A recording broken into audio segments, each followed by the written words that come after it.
C'est parti. Alors très simple pour réaliser cette recette, il va nous falloir donc 3 cuillères à soupe d'huile, il nous faudra un oignon que j'ai coupé en petits cubes, il nous faudra une cuillère à café d'harissa, donc elle est là, se cacher la vilaine. Il va nous falloir également un poivron rouge coupé en petits cubes, une boîte de thon qui fait environ 180 grammes. Ensuite du paprika, on va récupérer une cuillère à café, du fromage râpé, on verra ce qu'on aura besoin, certainement une poignée. Il va nous falloir également du sel, du poivre, alors attention très peu de sel parce que le thon est déjà salé. Et on mettra un petit peu de poivre.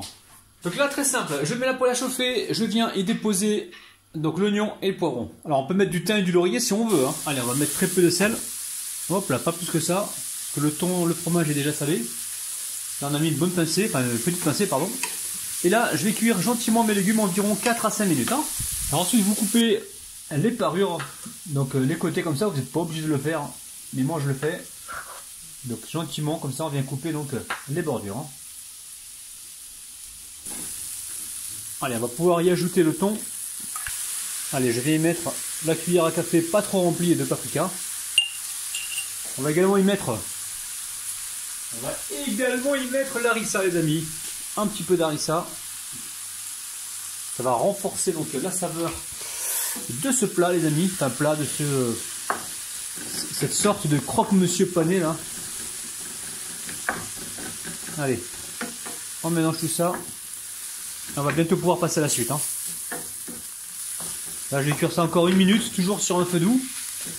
Voilà, pour bien répartir donc le paprika, les légumes avec le thon, que tout soit bien amalgamé. Et ensuite, gentiment, on pourra passer donc au montage. Alors là, ce qu'il ne faut pas, c'est avoir une préparation humide, les amis. Si jamais vous avez une préparation trop liquide, trop humide, vos pains de mie vont détremper. Hein. Donc attention à maintenir cette texture comme ça, qu'il ne soit pas liquide. Alors après ça, j'ai débarrassé donc ma préparation dans un plat, justement pour que ça tiédisse rapidement. Il faut que ça refroidisse avant de les mettre dans le pain de mie. Sinon, vous risquez de les percer. Là, je récupère une poignée de fromage râpé. Et je vais venir mélanger. Vous amusez pas à mettre le fromage râpé pendant le montage parce que vous allez galérer, les amis.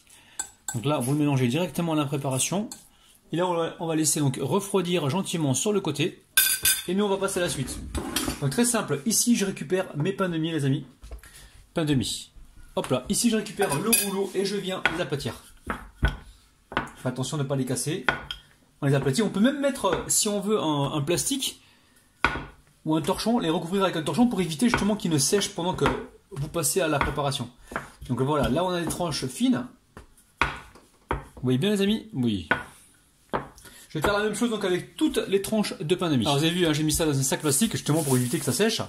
Donc là, essayez de prendre des pains de mie qui font la même taille parce que quand vous allez les étaler, il y en a qui sont plus grands ou moins grands que d'autres. Donc là, on récupère un petit peu de fromage, ça peut être de la vache qui rit hein, si vous les aimez bien. Et on vient tartiner donc un morceau de pain de mie bien étalé, les amis. Alors normalement, si on l'a bien tartiné, il n'y a pas besoin de tartiner donc le second pain de mie. Hein. Donc là, on va bien jusqu'au bout. Alors si jamais vous n'avez pas de fromage à tartiner dans le frigo, vous prenez du beurre, hein, c'est pareil, hein, ça marchera aussi. Ce sera un peu plus gras les amis, mais bon, si vous n'avez pas le choix, vous n'avez pas le choix. Hein. Faites attention de ne pas casser le pain de mie hein, quand on le tartine comme ça. Alors,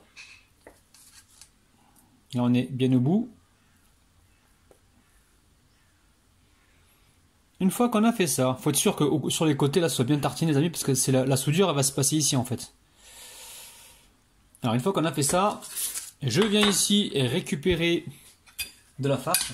Alors la farce elle est bien refroidie là, elle est un peu moins que tiède. Hein. Donc là on remplit le milieu. Alors on remplit pas trop parce que sinon vous n'allez pas pouvoir refermer votre pain de mie. Et surtout on laisse de la place comme ça sur le côté pour venir faire la soudure. Hein. Donc là une fois que c'est fait, alors je vais m'essuyer les mains parce que je me suis mis du fromage partout là. Regardez-moi le gros hilouf de Rabinou là. Allez. Je récupère le pain de mie comme ça et je viens recouvrir. Donc là, j'appuie sur les côtés, gentiment. Et ensuite, je récupère le pain avec souplesse, tendresse et délicatesse. Et surtout, je viens pincer comme ceci. Là, on pince pour bien souder le pain de mie.